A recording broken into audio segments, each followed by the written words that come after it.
अस्सलाम वालेकुम स्टूडेंट्स, कैसे हैं आप सब। मेरा नाम है बिस्मा असगर और इस लेक्चर में हम आगे थोड़ी सी मज़ीद बात करेंगे। लेकिन आप सबको याद है कि हमारा एक पैटर्न है, हम कुछ कॉन्सेप्ट्स को पहले पढ़ते हैं और फिर उसके बारे में क्वेश्चन सॉल्व करते हैं। तो हमारी बुक में टेस्ट योर सेल्फ है जिसको हम सॉल्व करेंगे और उन क्वेश्चंस को सॉल्व करके देखेंगे कि अगर यही चीज़ें हमें पेपर में पूछी जाएँ तो हमने कैसे लिखनी है। आइए चलते हैं लेक्चर की तरफ। तो स्टूडेंट्स, आप सबको पता है कि हमारे पास हमेशा से तरीका क्या है कोई भी चीज़ सॉल्व करने का, कि हम क्या करते हैं, हमेशा एक ही काम करते हैं। पहले हम सारे कॉन्सेप्ट्स को याद कर लेते हैं और उसके बाद इकट्ठे क्वेश्चन सॉल्व कर लेते हैं। ज़्यादा कॉन्सेप्ट्स को हम एक दफ़ा लेके नहीं चलते ताकि क्वेश्चन जब सॉल्व करें तो हमें ये पता हो कि हमने किस तरह से आंसर्स लिखने हैं। क्वेश्चन सॉल्व करने में कभी भी मैंने आपको एक्स्ट्रा क्वेश्चन नहीं दिए, क्योंकि आपकी जो बुक के क्वेश्चन है यही पेपर में आने, यही इंपॉर्टेंट है। अगर आपको इन्हीं में लिखना आ जाए ना कि आंसर कैसे लिखना है, आप बड़े आराम से पूरा पेपर भी सॉल्व कर सकते हैं। तो क्या है कि अब हम बुक का टेस्ट योर सेल्फ 12.3 सॉल्व करेंगे और 12.3 के जो इंपॉर्टेंट क्वेश्चंस हैं उसमें क्या क्या चीज़ें लिखनी है वो सारी की सारी मैं आपको साथ साथ समझाऊंगी। चलते हैं हमारे पहले क्वेश्चन की तरफ। Why are alkenes reactive? ये बड़ा इंपॉर्टेंट क्वेश्चन है, आप सबने याद रखना है। वैसे मैंने आपको ये बात समझाई भी थी कि एल्कीन्स रिएक्टिव क्यों होते हैं, लेकिन एक दफ़ा फिर सुन लें। देखें, carbon to carbon double bond होता है आपके एल्कीन्स में और carbon to carbon single bond होता है आपके एल्कीन्स में। अगर अब इसका हम स्ट्रक्चर ड्रॉ करें एल्कीन का, सिंपलेस्ट एल्कीन का जो हमारे पास इथीन है, तो हमें थोड़ा सा आइडिया होगा कि नंबर ऑफ इलेक्ट्रॉन्स कितने शेयर हो रहे हैं। ठीक है, हम इसका स्ट्रक्चर ड्रॉ करेंगे। यहाँ पे हम पहले कार्बन लेंगे। हम हमेशा क्योंकि वैलेंस इलेक्ट्रॉन्स ही ड्रॉ करते हैं तो यहाँ पे हमारे पास 4 वैलेंस इलेक्ट्रॉन्स हो जाएंगे कार्बन के। ये बात समझ में आ रही है? अब हम क्या करेंगे कि यहाँ पे एक और कार्बन ले लेंगे और उसके इलेक्ट्रॉन्स को क्रॉस से शो कर देंगे ताकि हमें कंफ्यूजन ना हो। ये बात समझ में आई? ठीक है, अब क्या होगा स्टूडेंट्स, आपके पास ये दोनों चीज़ें बॉन्ड बनाती हैं। ये जो 2 इलेक्ट्रॉन्स हैं, अब ये एक बॉन्ड बन गया आपके पास। ये क्या चीज़ बन गई? जब carbon to carbon single bond है, एल्केन बन गया। ठीक है, इसी तरह अगर मैं आपसे कहूँ कि इस तरह की अरेंजमेंट के बजाय आपके पास अरेंजमेंट स्टूडेंट्स कुछ यूँ है कि कार्बन के 2 इलेक्ट्रॉन्स यहाँ इकट्ठे पड़े हुए हैं, बाकी 2 इलेक्ट्रॉन्स इस तरह से हैं। और दूसरे कार्बन की बात कर लें तो उसके भी 2 इलेक्ट्रॉन्स इस तरह से पड़े हैं और बाकी इलेक्ट्रॉन्स ना ऐसे करके पड़े हैं। ठीक है, अब आप देख सकते हैं कि दोनों कार्बन ने कितने टोटल इलेक्ट्रॉन्स शेयर किए हैं, जरा उसको देख लें। यहाँ पे एल्केन में आपके पास आपने देखा कि 2 इलेक्ट्रॉन्स हैं टोटल आपके उस सिंगल बॉन्ड में, लेकिन आप एल्कीन में देखें कि आपके पास टोटल 4 इलेक्ट्रॉन्स हैं। ये बात बहुत इंपॉर्टेंट है। एल्कीन में आपके पास 4 इलेक्ट्रॉन्स हैं और एल्केन में आपके पास 2 इलेक्ट्रॉन्स हैं। यही वो चीज़ है, यही वो रीज़न है कि आपके पास एल्कीन ज़्यादा रिएक्टिव है। याद रखना है कि अगर एल्कीन रिएक्टिव है तो वो डिपेंड कर रहा है कि आखिर उसके पास इलेक्ट्रॉन कितने हैं, और ये जो डबल बॉन्ड है ना, ये है उसकी रिएक्टिविटी की रीज़न। तो जब आंसर लिखने ना, सबसे पहले तो आपने ये बात लिखनी है लाजमी कि एल्कीन में डबल बॉन्ड प्रेजेंट होता है। जो आप ये देख सकते हैं मैंने बनाया भी है। सिंपलेस्ट एल्कीन बना लें, इथीन की बात कर लें, ताकि आप आराम से किसी भी सिंपल एग्जाम्पल से इस बात को एक्सप्लेन कर सकें। तो इथीन की एग्जाम्पल शो करें, उसके बाद बताएं कि आपके पास क्यों के एल्केन में सिंगल बॉन्ड होता है लेकिन एल्कीन में डबल बॉन्ड होता है। तो डबल बॉन्ड की वजह से ये ज़्यादा रिएक्टिव है। वो इलेक्ट्रॉन्स अभी भी बड़े आराम से क्या कर सकते हैं कि बॉन्ड तोड़ेंगे, कहीं और जाके अटैचमेंट शुरू कर देंगे और उस वजह से क्या होगा, आपके पास बॉन्ड कंप्लीट हो जाएंगे कार्बन के। कार्बन के बॉन्ड्स में फ़र्क नहीं आएगा। कार्बन ने 4 बनाने हैं तो ये नहीं समझ लेना कि कार्बन 5 भी बनाएगा। इलेक्ट्रॉन्स इतने भी रिएक्टिव नहीं हो जाते। आपके पास अगर कार्बन ने 4 बॉन्ड्स बनाने हैं वो 4 ही बनाएगा, लेकिन वो 4 बनने के चक्कर में जब डबल बॉन्ड बनता है ना, उस डबल बॉन्ड में इलेक्ट्रॉन्स क्योंकि बहुत सारे इकट्ठे हो जाते हैं, 4 इलेक्ट्रॉन्स हैं और आप देख सकते हैं कि वो सेम प्लेस पे प्रेजेंट हैं। ठीक है, अब रिएक्शन जितने भी होंगे ना, एल्कीन के करने आसान होंगे, एल्केन के करने मुश्किल हो जाएंगे। इसलिए हम क्या कहते हैं कि नेचर में आपके पास alkynes are not present in free state. ये बात याद रखनी है, इस बात को भूलना नहीं है। ठीक है, आपके नेचर में एल्कीन फ्री स्टेट में नहीं होते। क्यों नहीं होते फ्री स्टेट में? उसकी रीज़न यही है कि उनका डबल बॉन्ड है, डबल बॉन्ड टूटता है, उनकी रिएक्टिविटी ज़्यादा है, वो रिएक्ट कर जाते हैं और रिएक्ट करने की वजह से वो नए से नए कंपाउंड्स बना लेते हैं। जब हमने यूजेस पढ़े थे तो थोड़े से कंपाउंड्स हमने डिस्कस भी किए थे, लेकिन एल्कीन्स इसी वजह से आपके नेचर में फ्रीली प्रेजेंट नहीं होते। तो जब आपने रीज़न लिखनी है, सबसे पहले स्ट्रक्चर ड्रॉ करना है। ऑर्गेनिक केमिस्ट्री की जब से बात कर रहे हैं, मैंने आपको बार बार कहा है, स्ट्रक्चर्स के बगैर आपका क्वेश्चन कंप्लीट नहीं होगा। जितने स्ट्रक्चर मैं लेक्चर के साथ साथ देती हूँ प्रैक्टिस करने के लिए, स्टूडेंट्स उन सबको प्रैक्टिस करें, वो बड़े ज़रूरी होते हैं, क्योंकि आपका अगला कोई ना कोई टॉपिक उससे लिंक होता है। साथ ही साथ मैं आपको तरीका सिखा रही होती हूँ कि पेपर में उनको किस तरह से लिखना है। तो ये बात समझ में आई आपको? ठीक है, तो आपने क्या करना है, एल्कीन्स में हमेशा याद रखना है कि क्योंकि डबल बॉन्ड है इसी वजह से रिएक्टिविटी ज़्यादा है। ये बात हो गई कंप्लीट। अब चलते हैं नेक्स्ट क्वेश्चन की तरफ। हमारे पास स्टूडेंट्स नेक्स्ट क्वेश्चन है, how can you prepare propene from propyl alcohol. अब स्टूडेंट्स ये वाला क्वेश्चन देख के ना मैं बहुत खुश हूँ। उसकी रीज़न ये है कि जब मैं आपको ये पढ़ा रही थी ना तो मैंने आपको इथीन की मैन्युफैक्चरिंग सिखाई थी, इथीन की प्रिपरेशन सिखाई थी, और मैंने आपको टास्क दिया था कि आपने प्रोपीन और ब्यूटीन की प्रिपरेशन खुद से परफॉर्म करनी है। याद है कुछ आप सबको? वो वाला काम हम फिर से करने लगे यहाँ पे। अब हमने क्या करना है कि हमने बुक में जो रिएक्शन पढ़ा वो इथीन का है, लेकिन मैंने आप सबको बताया था कि इथीन क्योंकि सिंपलेस्ट कंपाउंड है एल्कीन का, इसीलिए उसको बार बार यूज किया जाता है और कोई खास वजह नहीं है। तो इसलिए मैंने आपसे कहा था प्रोपीन भी प्रिपेयर करें, ब्यूटीन भी प्रिपेयर करें। अब अगर आपने टास्क सॉल्व किया था तो आपको पता है कि ये रिएक्शन कैसे लिखना है। अगर आपने नहीं किया था तो आए मेरे साथ हम रिएक्शन लिख लेते हैं। सबसे पहले हमने क्या करना है, प्रोपाइल एल्कोहल बनाना है। क्यों? क्योंकि हम प्रोपाइल अल्कोहल से प्रोपीन प्रिपेयर करेंगे। प्रोपीन का फॉर्मूला आप सबको याद है, साथ ही साथ प्रोपाइल अल्कोहल का भी। क्या होता है, कार्बन के हमारे पास यहाँ पे 3 कार्बन होंगे और 3 कार्बन OH के साथ अटैच्ड होंगे, जिससे पता लग रहा होगा कि यहाँ पे जो आपके पास रिएक्शन होने लगा है ये 3 कार्बन वाले अल्कोहल मतलब के प्रोपाइल अल्कोहल का होने वाला है। इसके साथ आपने रिएक्शन करवाया था H2SO4 का, और आप सबको याद होगा कि हमने अल्कोहल का ये OH रिमूव किया था और यहाँ से एक हाइड्रोजन रिमूव कर दिया था H2SO4 का। पीछे यहाँ पे क्या चीज़ रह गई है, वो है HSO4। यही HSO4 हमने कंप्लीटली अटैच करवा दिया था यहाँ से, जहाँ से हमने OH रिमूव किया ना, ये HSO4 स्टूडेंट्स हमने यहाँ पे अटैच करवाना है। ज़रा रिएक्शन देख लेते हैं कैसे परफॉर्म हो रहा है। अगर आपने पहले किया है तो फिर आपको आता है तरीका, नहीं किया तो अब इसको गौर से सुन लें। आपके पास एक इंटरमीडिएट कंपाउंड बन जाएगा जिसमें HSO4 जाके अटैच होगा और कुछ इस तरह से उसकी बॉन्डिंग होगी, CH3 CH2 CH2 और साथ में O, आपको पता है SO3H, जिसका हमने क्या नाम दिया था, हमने जो हमारे पास एल्काइल चेन थी उसका नाम एज इट इज रख दिया था प्रोपाइल। तब हम एथाइल की बात कर रहे थे जब हम इथीन की प्रिपरेशन की बात कर रहे थे। अब हम प्रोपाइल की बात करेंगे। क्यों? क्योंकि 3 कार्बन एटम्स मौजूद हैं। साथ आपके पास HSO4 का नाम है हाइड्रोजन सल्फेट। ठीक है, अभी भी यहाँ पे क्या होगा, जो टेम्परेचर आप दे रहे हैं इस रिएक्शन को वो रुका नहीं है, इसीलिए रिएक्शन रुका नहीं है, तो रिएक्शन अभी भी कंटिन्यू करेगा। और रिएक्शन के कंटिन्यू करने से स्टूडेंट्स ये होगा कि आपके पास यहाँ पे ये जो आपका एल्काइल है ना 3 कार्बन वाला, इसके साथ क्या होगा कि अब यहाँ पे इनके दरमियान डबल बॉन्ड बन जाएगा, बाकी सारी की सारी चीज़ें भी निकलेंगी। साथ ही साथ डबल बॉन्ड बनने के लिए आप सबको याद है कि क्या होता है, डबल बॉन्ड बनने के लिए हमें ज़रूरत होती है एक हाइड्रोजन को निकालने की। हाइड्रोजन निकलेगा तभी तो जाके डबल बॉन्ड बनेगा। तो हम क्या करेंगे, यहाँ पे अपना लिखेंगे carbon to carbon triple bond. अब यहाँ पे स्टूडेंट्स मैं आपके लिए कार्बन, हर कार्बन अलहदा करके इसलिए लिख रही हूँ ताकि आपको ये बात की समझ हो कि कंपाउंड कैसे बनेगा। इसलिए आप भी इसी तरह किया करें, इकट्ठा करके अभी मॉलिक्यूलर फॉर्मूला की फॉर्म में मत लिखें, कंफ्यूज हो जाएंगे। इसको अलहदा लिखें, अलहदा जिसको लिखना आ जाएगा वो फिर मॉलिक्यूलर फॉर्मूला बड़े आराम से लिख लेगा।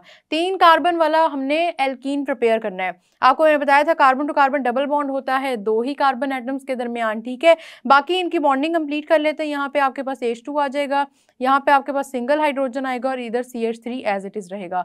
तो बात समझ में आई कि हाइड्रोजन कहाँ से निकला है, आपके प्रोपाइल हाइड्रोजन सल्फेट में ये जो हाइड्रोजन है यहाँ से एक हाइड्रोजन निकल गया और वो इस सारे कंपाउंड के साथ निकल जाएगा। हाइड्रोजन सल्फेट के साथ निकलेगा प्रोपाइल ग्रुप का हाइड्रोजन और वो क्या बना देगा दोबारा से H2SO4।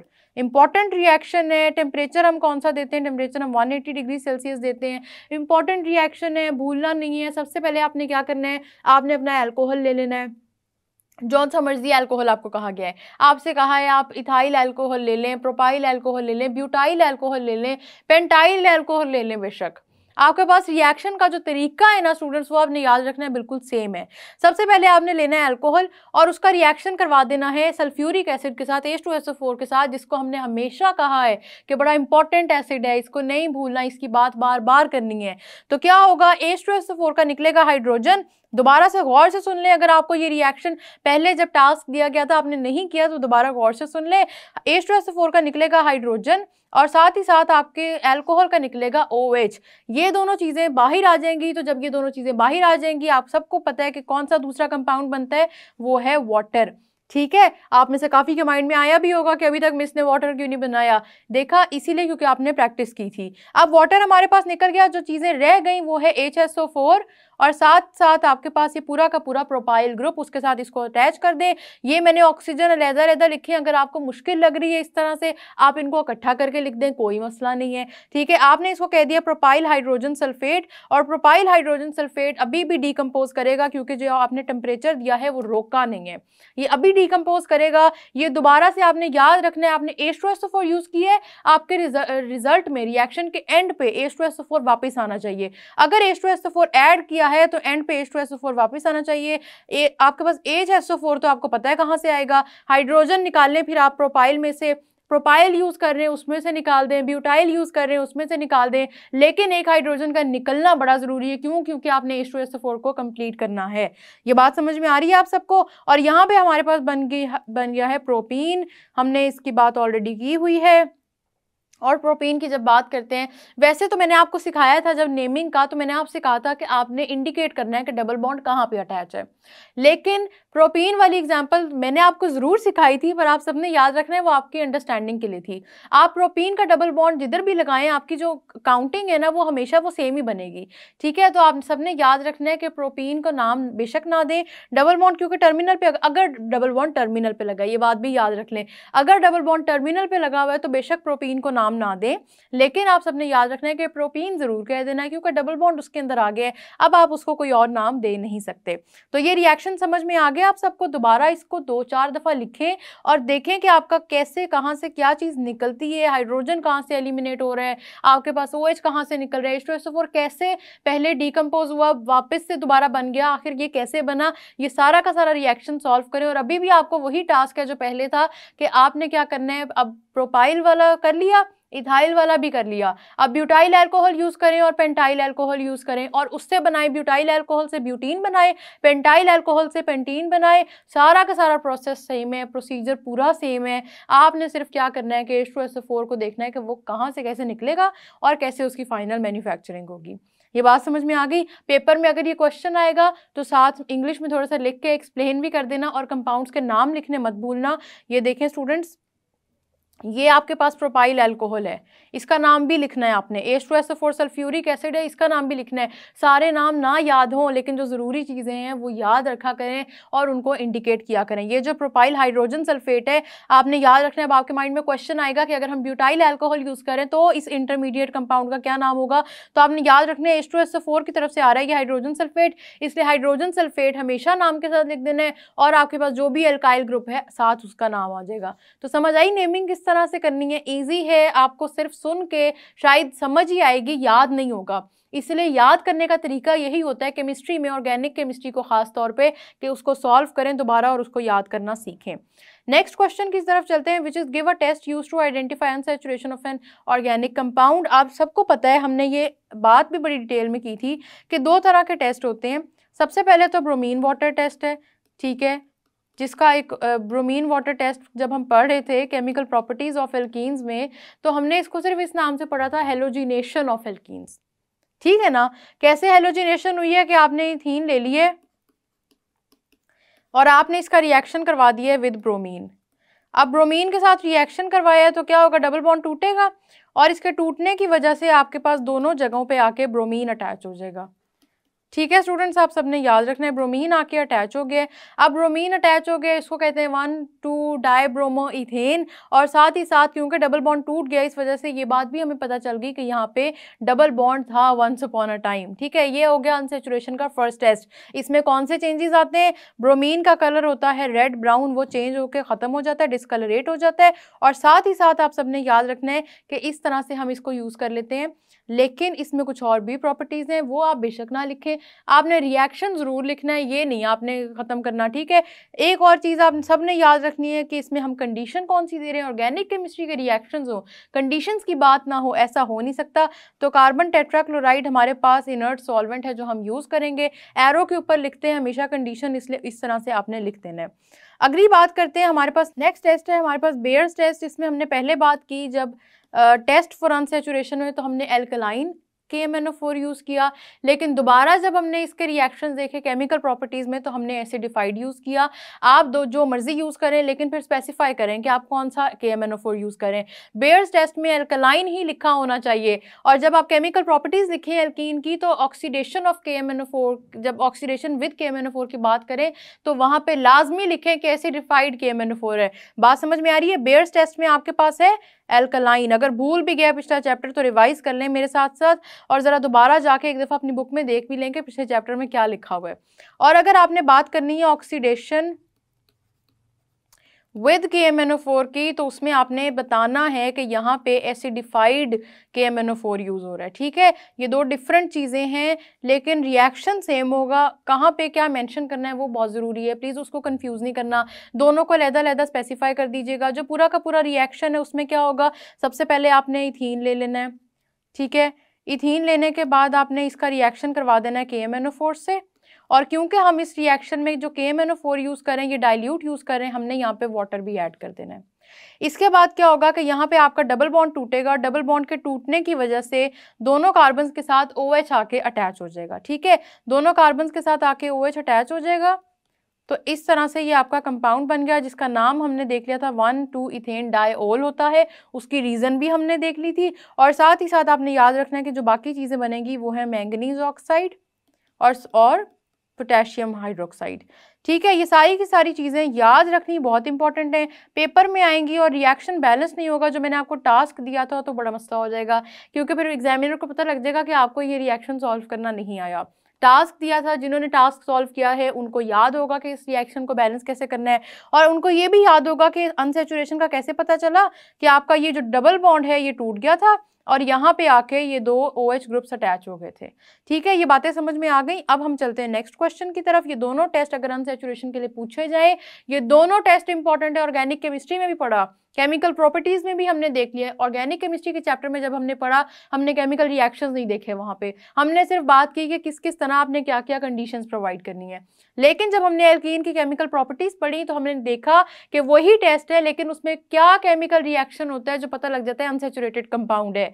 ये चीज नहीं भूलनी, ये चीज बड़ी इंपॉर्टेंट है। ठीक है, आप सबको बात समझ में आ रही है ये किस तरह से हो रहा है? अब हम चलते हैं नेक्स्ट क्वेश्चन की तरफ, और हमारे पास नेक्स्ट क्वेश्चन बहुत ही ज्यादा ईजी है, क्योंकि हमें ये चीज़ आती है ऑलरेडी।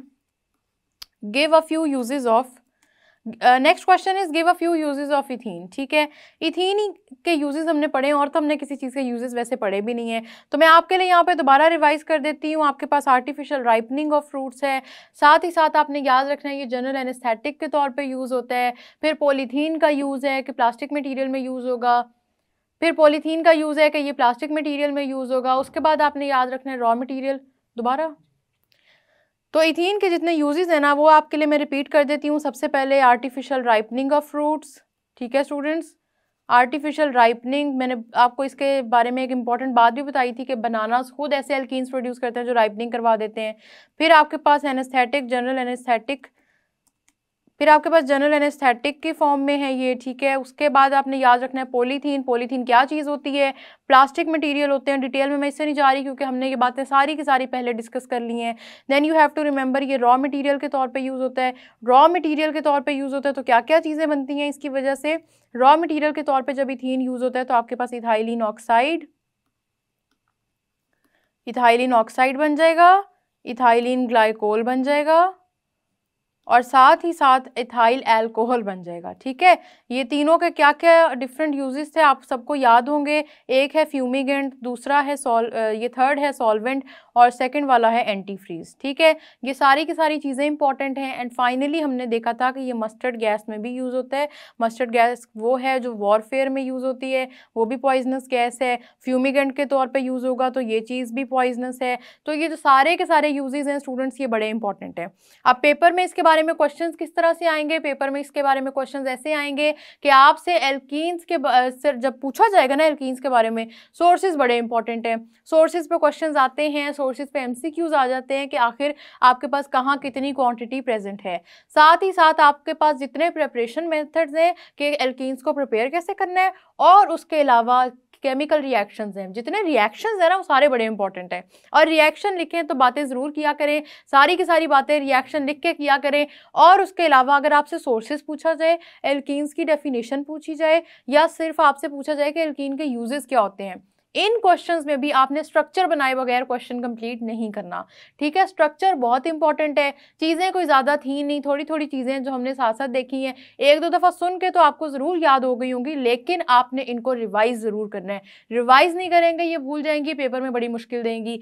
पेपर में क्योंकि इकट्ठी सारी चीज़ें आती हैं, पूरी बुक इकट्ठी आती है ना, तो फिर क्या होता है, हमें बड़ी कन्फ्यूजन होती है कि कैसे कौन सा क्वेश्चन सॉल्व करना है। आपको इसीलिए हर छोटे से कॉन्सेप्ट के बाद क्वेश्चन सॉल्व कराए जाते हैं, ताकि आपका जो कॉन्सेप्ट है वो पूरा क्रिस्टल क्लियर हो जाए। तो आप इन क्वेश्चंस की दोबारा प्रैक्टिस करें, केमिकल रिएक्शंस की प्रैक्टिस करें, और जितने अल्कीन्स के प्रिपरेशन मेथड्स हैं ना, हमने इथीन बनाया है, आप कोशिश करें प्रोपीन और ब्यूटीन भी बनाएं। आपको एटलीस्ट कॉन्सेप्ट समझ में आना चाहिए कि वो किस तरह से मैन्युफैक्चरिंग हो रही है। इन सारी चीज़ों की आपने करनी है प्रैक्टिस, और पेपर में क्योंकि इसी तरह क्वेश्चन आते हैं, प्रैक्टिस के बगैर आगे नहीं जाना। एल्कीन्स की आपने करनी है अब प्रैक्टिस। तो स्टूडेंट्स, मैंने आपको जितने क्वेश्चन सॉल्व करवाए हैं, इनको एक दफ़ा गौर से देखना है, आप सबने प्रैक्टिस करना है। जब लिख लेंगे एक दो दफ़ा अपने हाथों से, तो आपको ये भूलेंगे नहीं। आप इनके नोट्स बनाएं, इनकी प्रैक्टिस करें। हम मिलेंगे नेक्स्ट लेक्चर में, तब तक के लिए अल्लाह हाफिज़।